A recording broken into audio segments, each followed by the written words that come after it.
வணக்கம் வாசகர்களே. இன்று நாம் கேட்க இருக்கும் கதை கு. அழகிரிசாமி அவர்கள் எழுதிய தியாகம் என்னும் சிறுகதை. கோவில்பட்டி மளிகை கடை கதிரேசன் செட்டியார் காலையில் பலகாரம் சாப்பிட 10 மணி ஆகும். அப்புறம் ஒரு 10 நிமிஷம் உட்கார்ந்து சாப்பிட்ட சிரமத்தை போக்கிக் கொள்ள வேண்டும். அதன் பின் கடையை நோக்கி புறப்படுவார். சரியாக 15 நிமிஷ நடை. 10:25க்கு கடையில் வந்து உட்காருவார். கையில் கடிகாரம் கட்டாமலே நிமிஷக்கணக்கு தவறாமல் வருஷம் 365 நாளும் ஒரே மாதிரியாக அவர் கடைக்கு வருவதும் வீடு திரும்புவதும் இந்த காலத்து கடை சிப்பந்திகளுக்கு அதிசயமாக இருக்கும் என்பதை சொல்ல வேண்டியதில்லை. அவர் அந்த காலத்து மனுஷர். அவர் பழகிய உலகம் அவரை விட்டாலும் அவர் அதை விட தயாராக இல்லை. அன்று காலை 10:25க்கு கடைக்கு வந்தார். கடைக்குள் நுழையும் போது முகத்தை எப்படி வைத்துக் கொள்ள வேண்டுமோ ஒரு குறிப்பிட்ட முறையில் வைத்துக் கொள்ள வேண்டும், அப்படி வைத்துக் கொண்டார். அந்த முகபாவத்தின் பிரதான அம்சம் கடுகடுப்பு. பிரதானம் இல்லாத அம்சம் ஒரு மாதிரியான விரைப்பு. இந்த முகபாவத்தை கடையில் உட்கார்ந்து இருக்கும் வரையில் எக்காரணத்தை கொண்டும் மாற்ற மாட்டார். நண்பர்களோ அந்தஸ்துமிக்க வாடிக்கைக்காரர்களோ வரும்போது அவர் சிரிக்கவோ புன்னகை செய்யவோ வேண்டிய அவசியம் ஏற்படும். அதையும் இந்த முகபாவத்தை மாற்றாமலே நிறைவேற்றி விடுவார். கடையில் வந்து உட்கார்ந்த செட்டியார் கணக்கு எழுதும் சோமசுந்தரம் பிள்ளையை ஒரு தடவை ஏறிட்டு பார்த்தார். பிள்ளையும் அவ்வண்ணமே செய்தார். பிறகு செட்டியார் முகத்தை திருப்பி பெட்டியை திறந்து அங்கே கிடக்கும் சில்லறை காசுகளை கையால் தொழாவ விட்டு கடை சிப்பந்திகளை, அந்த 4 பேரையும் மொத்தமாகவும் தனித்தனியாகவும் பார்த்தார். இனி வசை புராணத்தை ஆரம்பிக்க வேண்டியதுதான். எதை சாக்காக வைத்துக்கொண்டு ஆரம்பிக்கலாம் என்று ஒரு கணம் யோசித்தார். ஒரே கணம்தான் சாக்கு கிடைத்துவிட்டது. ஏண்டா தடிப்பயல்களே, நீங்க என்ன பரதேசிகளா சன்னியாசிகளாடா? எருமை மாட்டு பயல்கள். விடிஞ்சதும் 4 வீட்டுக்கு யாசகத்துக்கு போற பிச்சைக்கார பயல் கூட இப்படி சாமலை அள்ளி பூச மாட்டானேடா. தரித்திரம் முடிச்ச பயல்களா, நீங்க வந்து கடையில நுழைஞ்சிகளோ இல்லையோ வியாபாரம் 1க்கு பாதியா படுத்து போச்சு. இன்னும் மிச்சம் மீதியும் படுக்க வச்சுட்டு போகவாடா இப்படி நெத்தியில அள்ளி பூசிட்டு வந்திருக்கீங்க சாம்பல. கடையில் புதிதாக சேர்ந்திருந்த ஒரு சிப்பந்தி, நீங்களும் விபூதி பூசியிருக்கீங்களே முதலாளி என்று கேட்டுவிட்டான். அடி செருப்பால நாயே, வாய துறக்கிறியா நீ? கணக்கு பிள்ளையை பார்த்து, ஜோட்டால அடிச்சு வெளியே துரத்த இவன, நமக்கு சரிபடாது. கஞ்சிக்கிலாம செத்த பயல்களை இறக்கப்பட்டு கடையில் வச்சது ஏன் முட்டாள்தனம் சோமசுந்தரம் இல்ல என்று செட்டியார் பொறிந்து கொண்டிருக்கும் போது கணக்கு பிள்ளை அந்த புது பையனை பார்த்து, வேலைய போய் பாரேண்டா, முதலாளி கிட்ட எப்படி பேசணும்னு கூட தெரியலையேடா உனக்கு, போ போய் வேலையை பாரு என்றார். அந்த பையனுக்கு ஆத்திரம் வந்தது. போதா குறைக்கு மற்ற 3 பையன்களும் திரும்பிக் கொண்டு அவனை பார்த்து சிரித்தார்கள். செட்டியார் அதோடு அவனை விட்டுவிட்டார். மற்றொரு பையனை பார்த்து அஸ்திரத்தை தொடுத்தார். ஏய் கழுத, ஒன்னத்தானே பருப்புல ஒரே கல்லா கிடக்குன்னு சொன்னேனே, புடச்சி வச்சியா கழுத? புடச்சிட்டேன் முதலாளி, கல்லு ஒன்னும் இல்லையே. என்னடா இல்லையா? அப்ப நான் போய் சொல்றேன். டேய், இந்த மாதிரி நீ பேசிக்கிட்டு இருந்த செருப்படி வாங்கிக்கிட்டு தான் இந்த கடையை விட்டு போக போற. ஆமா, நல்லா ஞாபகத்தில் வச்சுக்கோ, வேலையை ஒழுங்கா செய். சோமசுந்தரம் பிள்ளை பய பேச்ச பார்த்தீரா, பார்த்துக்கிட்டீரான்னு கடைக்கு வர்றவனெல்லாம் ஒருத்தன் பாக்கி இல்லாம என்ன செட்டியாரே இப்படி கல்லை போட்டு இருக்கிறாரே பருப்புலன்னு கேட்கறான். இவன் என்னடானா புடச்சிட்டேன் கல் இல்லைங்கிறானே. ஏ கழுத, நீ புடச்சிட்டு நெசந்தானா? கேட்டதுக்கு பதில் சொல்லு, இல்ல இப்படியே கடையை விட்டு இறங்கு. சோமசுந்தரம் பிள்ளை அந்த பையனை பார்த்து, புடச்சேன் கல்லை சுத்தமா பொறுக்கிட்டேன் முதலாளின்னு சொன்னா என்னப்பா, நெசத்தை சொல்றதுக்கு என்ன என்றார். அந்த பையன் பதில் சொல்லாமல் நின்றான். செட்டியார் கடை பையன்கள் அத்தனை பேரையும் மொத்தமாக பார்த்து, போங்கடா, என் மூஞ்சில முழிக்காதீங்க. உங்களை கட்டிக்கிட்டு மாரடிக்கிறதுக்கு ஒரு குத்துக்கல்ல கட்டிக்கிட்டு மாரடிக்கலாம். தொலைஞ்சி போங்கடா என்று விரட்டினார். கடை பையன்கள் 4வரும் உள்ளே போய்விட்டார்கள். உள்ளே போனதும் பழைய மூவரும் சிரித்தார்கள். மறு நிமிஷமே செட்டியார் அவர்களை அழைத்தார். ஏண்டா, எங்கடா கூண்டோட கைலாசம் போயிட்டீங்க? உள்ள சமக்காலத்தை விரிச்சு படுத்து தூங்குங்கடா, நல்லா தூங்குங்க.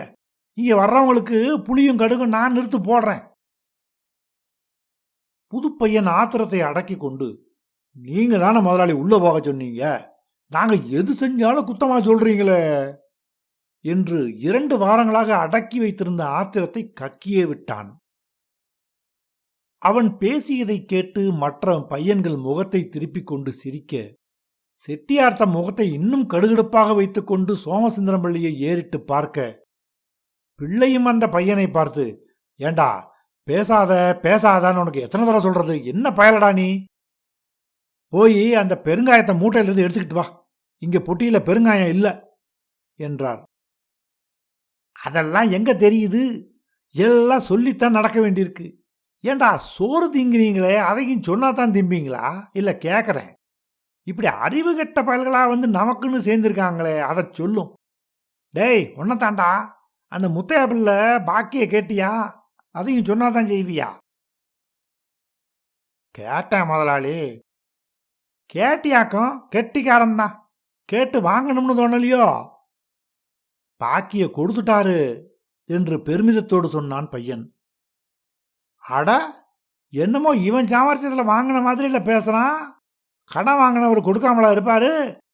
முத்தையா பிள்ளை யோக்கியன், இவனை போல முடிச்சு மாறி பயலா இருப்பாருன்னு நினைச்சான் போல இருக்குது. அதனாலதான் கொடுத்துட்டாருன்னு ரொம்ப சவடால சொல்றான். ஏய், நீ எப்படிடா போய் கேட்ட? கண்டிப்பா கேட்டியா? கண்டிப்பா தான் கேட்டேன் முதலாளி. கண்டிப்பா கேட்டியா? உன்னை யாரடா அப்படி கேட்க சொன்னது? எதம் பதமா பேசணும்னு உனக்கு எத்தனை தான் சொல்லியிருக்கேன். கண்டிப்பா பேசினா நாளைக்கு எவன்டா கடைக்கு வருவான்? அப்போது சோமசுந்தரம் பிள்ளை குறுக்கிட்டு சாவதானமாக, முருகையா, அந்த பெரிய கணக்கு நோட்டை இப்படி எடு என்றார். செட்டியார் முருகையாவை விட்டுவிட்டார். மற்றொரு பையனை ஏறிட்டு பார்த்து கொண்டிருந்த சமயத்தில் சண்முகம் பிள்ளை கடைக்கு வந்து சேர்ந்தார். அண்ணாச்சி வாங்க என்று அவரை வரவேற்ற செட்டியார் அந்த பையனை பார்த்து, ஏய் பரதேசி, நான் உனக்கு என்ன சொன்னேன்? என்னல சொன்னேன் என்று கேட்டுக்கொண்டிருக்கும் போதே சண்முகம் பிள்ளை பேச்சு கொடுத்தார். செட்டியார் ஐயா, நாளைக்கு மதுரைக்கு போறேன் என்று தான் சொல்ல வந்த விஷயத்தை ஆரம்பித்தார். செட்டியாரும் கவனத்தை அவரிடம் திருப்பினார். அத்துடன் சாமான்கள் வாங்கவும் 2 ஒருவர்கள் வந்தார்கள். பையன்கள் சுறுசுறுப்பாக வேலையில் ஈடுபட்டார்கள். கதிரேசன் செட்டியார் எப்போது பார்த்தாலும் கடை சிப்பந்திகள் மீது இப்படி சீறி விழுவதை பல வருஷங்களாக பார்த்து கொண்டு வந்தவர் சண்முகம் பிள்ளை. ஒரு நாள் கூட செட்டியார் அன்பாக ஒரு பையனை பார்த்து பேசியதில்லை. மாதத்தில் 10 நாட்களாவது அவர் செட்டியார் கடைக்கு வந்து சிறிது நேரம் உட்கார்ந்து பேசிக் கொண்டிருந்து விட்டு போவார். அவர் வந்து விட்டால் கடை பையன்களுக்கு ஒரே கொண்டாட்டம். ஏனென்றால் அவரோடு பேசிக் கொண்டிருக்கும் போது செட்டியார் சகஸ்ரநாம அர்ச்சனையை தற்காலிகமாக நிறுத்தி வைத்து விடுவார் என்பது அவர்களுக்கு தெரியும். செட்டியாரும் கூட அர்ச்சனையை நிறுத்துவதற்கு அதை ஒரு நல்ல சந்தர்ப்பமாக கருதுவார். சோமசுந்தரம் பிள்ளை குறுக்கிட்டு கடை பையன்களுக்கு புத்தி சொல்லத் தொடங்கிவிட்டாலும் கொஞ்சம் மூச்சு விட்டு ஓய்வெடுத்துக் கொள்வார். பையன்களை தாம் திட்டும் போது தடுத்து நிறுத்துவதற்கு ஒரு ஆள் வேண்டும் என்பதற்காகவே சோமசுந்தரம் பிள்ளையை இந்த 30 வருஷ காலமும் தம் கடையில் கணக்கு பிள்ளையாக வைத்துக் கொண்டிருக்கிறார் என்று சொன்னாலும் தவறில்லை.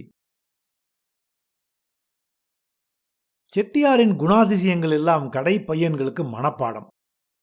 2 வாரங்களுக்கு முன் வந்து சேர்ந்த புது பையன் வெங்கடாச்சலத்துக்கு இன்னும் முதற்பாடம் கூட சரிவர புரியவில்லை. அதனால்தான் அவனுக்கு செட்டியார் திட்டும்போது உள்ளூர மனம் குமுறியது.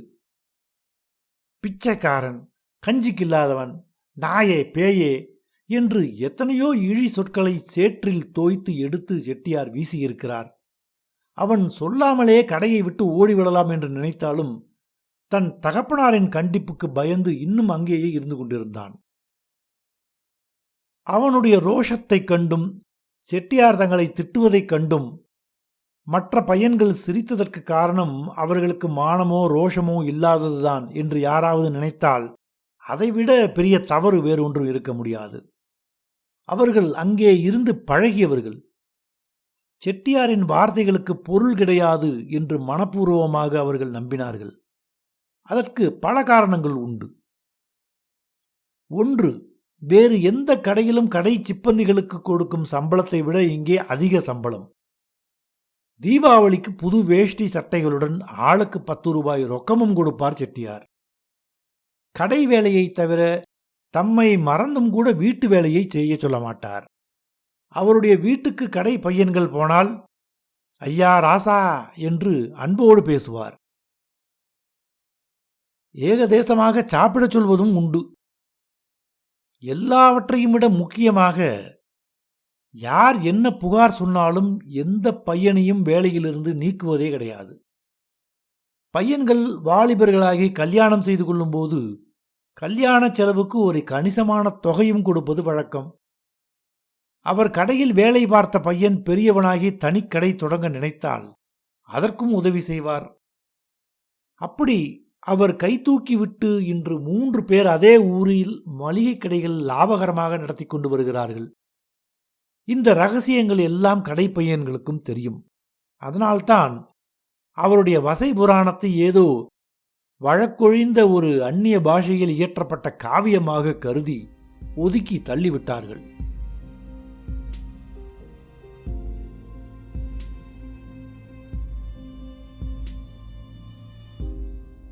காலையில் பையன்கள் விபூதி பூசி வந்ததை கண்டு சீறி விழுந்ததை பார்த்த புது பையன் மறுநாள் வெறும் நெற்றியோடு வந்து விட்டான். அவ்வளவுதான். நீ என்னடா சைவனா இல்ல வேதக்காரனா? என்னலே முழிக்கிற? உன் மூஞ்சியை பார்த்தா எவன்டா கடைக்கு வருமா? நெத்திய சுடுகால மாதிரி வச்சுக்கிட்டு. போய் விபூதி எடுத்து பூசு என்று கணக்கு பிள்ளை அவனுக்கு புத்தி சொன்னார். செட்டியார் திட்டுவதை உடனே நிறுத்திவிட்டார். அன்று செண்பகவல்லி அம்மன் கோவிலில் கடைசி நாள் விழா. பெரிய மேள கச்சேரி, வான வேடிக்கை எல்லாம் ஏற்பாடாகி இருந்தன. வெளியூர் கூட்டம் தெருவெல்லாம் நிரம்பி வழிந்தது. அன்று 1 மணி நேரம் முன்னதாகவே, அதாவது 8 மணிக்கே கடையை அடைத்துவிட்டு தாமும் கோவிலுக்கு போகலாம், மற்றவர்களையும் வீட்டுக்கு அனுப்பிவிடலாம் என்று முடிவு கட்டியிருந்தார் செட்டியார். 7:30 மணிக்கெல்லாம் சண்முகம் பிள்ளை வந்தார். செட்டியார் தம் ஓய்வு ஒழிச்சலற்ற வசை புராணத்தை நிறுத்தி, அண்ணாச்சி வாங்க என்று புன்னகையோடு அவரை வரவேற்று விட்டு, மதுரைக்கு நேத்து தானே போனீங்க என்று ஆச்சரியத்தோடு கேட்டார். அங்கே சோழி, போன காரியம் முடிஞ்சதும் திரும்ப வேண்டியது தானே. இன்னைக்கு காலையில் முதல் வண்டிக்கே வந்துட்டேனே. குளிச்சு சாப்பிட்டேன், கொஞ்சம் அசந்து தூங்கினேன், தூங்கிவிட்டு வரேன். செட்டியார் கடிகாரத்தை பார்த்தார். மணி 7:45. இதுதான் சமயம் என்று ஆரம்பித்து விட்டார். ஏண்டா தீவட்டி தெளியன்களா? என்ன முதலாளி என்று 2 பையன்கள் ஏக காலத்தில் கேட்டார்கள். என்ன முதலாளியா? நானும் 1 மணி நேரமா பார்த்துக்கிட்டு இருக்கேன் இந்த பயக வாயை திறந்து கேட்கட்டும்னு. நீங்க எங்க கேட்பீங்க? உங்களுக்கு சாமி ஏது சாத்தான் ஏதுடா? அப்படி தெய்வ பக்தி இருந்தா அவங்க மூஞ்சில கொஞ்சமாச்சும் கலை இருக்குமே. அறிவு கட்ட பயல்களா, இன்னைக்கு திருநாளாச்சே, ஊர் பூராவும் கோயிலுக்கு போய் சாமி கும்பிடுதே, நாமளும் போகணும்னு ஏன்டா உங்களுக்கு தோணல? அப்போது சண்முகம் பிள்ளை, முதலாளி சொல்லாம எப்படி கடையை போட்டுட்டு சாமி பார்க்க போவாங்க? நீங்க சொல்றது நியாயம் இல்லையே செட்டியார் ஐயா என்றார். ஆமா அண்ணாச்சி, சாமி கும்பிடுறது கூட முதலாளியை கேட்டுதான் கும்பிடணும். நீங்களும் அவங்க கட்சியில சேர்ந்து பேசுங்க என்றார் செட்டியார். சோமசுந்தரம் பிள்ளை பையன்களை பார்த்து கடையை அடைப்பதற்கு எல்லாவற்றையும் எடுத்து உள்ளே வைக்க சொன்னார். அவர்களும் ஜரூராக அந்த வேலையில் இறங்கினார்கள். செட்டியார் மிகவும் கவலையோடு, இந்த பயல்களோடு கத்தி கத்தி என் தொண்டை தண்ணி தான் வத்துது அண்ணாச்சி, சே என்று சலித்து கொண்டார். சண்முகம் பிள்ளை சிரித்தார். சிறிது நேரத்தில் கடையை எடுத்து வைத்து பூட்டி முடிந்ததும் பையன்கள் கோவிலுக்கு போக உத்தரவுக்கு காத்திருந்தார்கள். என்னடா கோவிலுக்கு தானே என்று கேட்டார் செட்டியார். ஆமா முதலாளி, கோயிலுக்கு வெறுங்கையை வீசிட்டு தான் போக போறீங்களா? பதில் இல்லை. என்னடா நான் கேட்குறேன், பேசாம நிற்கிறீங்களே, வாயில் என்ன குழக்கட்டையா இருக்குது? அதற்கும் பதில் இல்லை. பாருங்க அண்ணாச்சி, வாயை துறக்கிறாங்களான்னு பாருங்க. கோயிலுக்கு போகிறதுன்னா தேங்காய், பழம், சூடமெல்லாம் கொண்டு போக வேண்டாமா? கொண்டு தான் போகணும் என்றார் சண்முகம் பிள்ளை. அது இந்த பயல்களுக்கு தெரியுதா பாருங்க. கடவுளே கடவுளே என்று தலையில் அடித்துக்கொண்டு, டேய் இந்தாங்கடா ஆளுக்கு 1 ரூபா, போய் தேங்காய் பழம் வாங்கிட்டு போங்க. எங்கள் தலையில் ஏன் களிமண்ணை வச்ச சாமி, மூளையை வைக்கலைனாலும் கொஞ்சம் மெழுகையாவது வச்சிருக்க கூடாதான்னு சாமியை கேளுங்கடா என்று சொல்லிவிட்டு 4 பேருக்கும் 4 ரூபாய்களை கொடுத்தார். பையன்கள் போய்விட்டார்கள். செட்டியார் சாவிக்குத்தோடு வீட்டை நோக்கி நடந்தார். சாப்பிட்டு அம்பாளின் நகர்வலத்தை பார்ப்பதாக உத்தேசம். அம்பாள் கடை தெருவுக்கு வர மணி 11 ஆகிவிடும் என்பது அவருக்கு தெரியும். சண்முகம் பிள்ளையும் அவரும் பேசிக்கொண்டே போனார்கள். அப்போது சண்முகம் பிள்ளை தாம் வெகு நாட்களாக கேட்க நினைத்ததை அன்று அப்பட்டமாக கேட்க துணிந்தார். என்ன அண்ணாச்சி, உங்களை எப்போ நான் கோவிச்சிருக்கேன்? என்ன இப்படி கேட்குறீங்க? நமக்குள்ள என்ன வேத்துமை? இல்லை, நீங்கள் ரொம்ப தயாள குணத்தோடு இருக்கீங்க. ஊர்லேயும் உங்களை பற்றி பெருமையாக பேசிக்கிறாங்க. கடை பையங்களுக்கும் உங்களை போல் சம்பளம் கொடுக்குறவங்க இல்லைன்னு எனக்கு தெரியும். எல்லாம் நல்லா தான் இருக்குது. ஆனால் இப்படி 24 மணி நேரமும் கடை பையங்களை திட்டிக்கிட்டே இருக்கீங்க. எப்போ வந்து பார்த்தாலும் எவனையாவது நிப்பாட்டி வச்சுக்கிட்டு பொரியறீங்களே, எதுக்கு? கொஞ்சம் அன்பா ஆதரவா இருக்கலாம் இல்ல? அண்ணாச்சி, அன்பா ஆதரவா இல்லைன்னா நான் திட்டுவேனா? அதை கொஞ்சம் யோசனை பண்ணி பாருங்க. பயகளை நெசமா எனக்கு பிடிக்கலன்னா ஒரு சொல்லுல கடையை விட்டு வெளியே ஏற்றி விட்டு மறு சொல்லி பார்க்க மாட்டேன்னா சொல்லுங்க. இப்ப இந்த 30 வருஷத்துல ஒருத்தனை நான் வேலையை விட்டு போக சொல்லியிருக்கேன்னா? பயக விருத்திக்கு வரணும்னு தானே தொண்டை தண்ணி வச்சுக்கிட்டு இருக்கேன். கத்தி கத்தி ஏன் உசுரும் போகுது? ஏன் கத்தணும்? நல்லபடியா ஒரு சொல் சொன்னா பத்தாதா? அப்படியா சொல்றீங்க அண்ணாச்சி?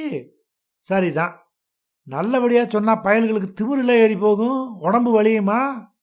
அந்த காலத்தில் நான் கடை பையனா இருந்தப்போ எங்க முதலாளி பேசுனதை நீங்க கேட்டிருக்கணும். அதுல 10ல் 1 பங்கு கூட நான் பேசியிருக்க மாட்டேன், பேசவும் தெரியாது. அப்பேற்பட்ட முதலாளி அவரு? என்னங்கிறீங்க? என்னை பத்தி மட்டுமா? என் தாய், தகப்பன், பாட்டன் அத்தனை பேரையும் சேர்த்து கேவலமா பேசுவாரு. புளுத்த நாய் குறுக்க போகாது. ஒரு நாள் என் மூஞ்சியில 5 பல படியை தூக்கி வீசிட்டாரு. தலையை குனிஞ்சேனோ தப்பிச்சேனோ. அப்படியெல்லாம் வசக்கி விட போய்த்தான் நானும் கடைன்னு வச்சு வியாபாரம் பண்ணி இவ்வளவு காலமும் ஒருத்தன் பார்த்து ஒரு குறை சொல்றதுக்கு இடமில்லாம நிர்வாகம் பண்ணிக்கிட்டு வாரேன். சண்முகம் பிள்ளை செட்டியாரின் வார்த்தைகளை கேட்டு சிரிக்க நினைத்தார். ஆனாலும் அப்புறம் சிரித்து கொள்ளலாம் என்று அதை அடக்கி கொண்டு, செட்டியார் ஐயா, உங்க மேல தப்பு இல்லை, உங்க முதலாளியை சொல்லணும், உங்களுக்கு நல்லா தான் பாடம் சொல்லி கொடுத்துருக்காரு. செட்டியாருக்கு அவர் சொன்னது விளங்கவில்லை. அதனால், என்ன அண்ணாச்சி, என்ன சொல்றீங்க என்று கேட்டார். உங்களை பார்க்க எனக்கு உண்மையில பாவமா இருக்கு. இப்படி கத்துனா முதல்ல உங்க உடம்புக்கு ஆகுமா? செட்டியாரும் தம் நிலைமையை எண்ணி தாமே வருந்தினார். என்ன செய்யறது, நாம வாங்கின வரம் அப்படி. அந்த சோமசுந்தரம்ல நடுவில் ஏதாச்சும் செய்வாரு, அதான் சாக்குன்னு கொஞ்சம் வாய மூடுவேன். அவரு இல்லைன்னா கத்தி கத்தி மூச்சே போயிருக்கும். பயக நல்லா தலையெடுக்கணுமேன்னு தான் பார்க்குறேன். அவங்க தாய் தகப்பன் மாதிரி என்ன நம்பி ஒப்படைச்சிருக்காங்களே. என்னமோ அண்ணாச்சி, ராத்திரி ராத்திரி வீட்டில் வந்து படுத்துக்கிட்ட நானா நினச்சி வருத்தப்பட்டுக்கிடுவேன். ஒவ்வொரு சமயம் தொண்டை கட்டிக்கிடும். பாலில் பணங்கள் கண்டும் மிளகும் போட்டு குடிப்பேன். முதலாளி ஆயிட்டோம், செய்யறத செய்யத்தானே வேணும். அந்த சம்புகவல்லி புண்ணியத்தில் இதுவரையில் உடம்புக்கு வந்து படுத்ததில்லை. சரி சரி, எவ்வளோ காலம்தான் உடம்பு தாங்கும்? இனிமேல் ஒவ்வொன்றையும் அப்படி இப்படி குறைச்சிக்கிட்டு வர வேண்டியது தான். நமக்கு பகவான் தொண்டையை என்ன வெங்கலத்திலையா படைச்சிருக்கான்? சண்முகம் பிள்ளை சிரித்து கொண்டே சொன்ன புத்திமதி நியாயமானதாகவே செட்டியாருக்கப்பட்டது. ஆனாலும் அதை ஒப்புக்கொள்வது சுயநலம் என்று கருதினார். அண்ணாச்சி, நீங்க என்னதான் சொல்லுங்க, பயக நல்லபடியா தலையெடுக்கணும். இவ்வளவு காலமும் இப்படி இருந்துட்டு இனி என்ன எக்கேடு கட்டா என்னன்னு என்னால் இருக்க முடியாது. இனிமே என்ன வயசு 60 ஆச்சு, உசுரை வச்சிருந்து என்னத்தை சாதிச்சிட போறான் என்று தியாக உணர்ச்சியோடு பேசினார். பேச்சில் ஒரு உறுதி நிறைந்திருந்தது. சண்முகம் பிள்ளை அதை பார்த்து, அப்படின்னா நித்தியபடி அர்ச்சனை நடக்கும்னு தான் சொல்லுங்க என்று சொல்லிவிட்டு உரக்க சிரித்தார். செட்டியார் அவருடைய சிரிப்பை பார்த்து மிகவும் மனம் நொந்து கொண்டு, என்னமோ அண்ணாச்சி உங்களுக்கு சிரிப்பா இருக்கு, பாருங்க இப்போ உங்ககிட்ட சரியா கூட பேச முடியல, தொண்டை வலிக்குது, நான் பிறந்த வேலை என்று அழமாட்டாத குறையாக சொல்லியபடி நடந்தார்.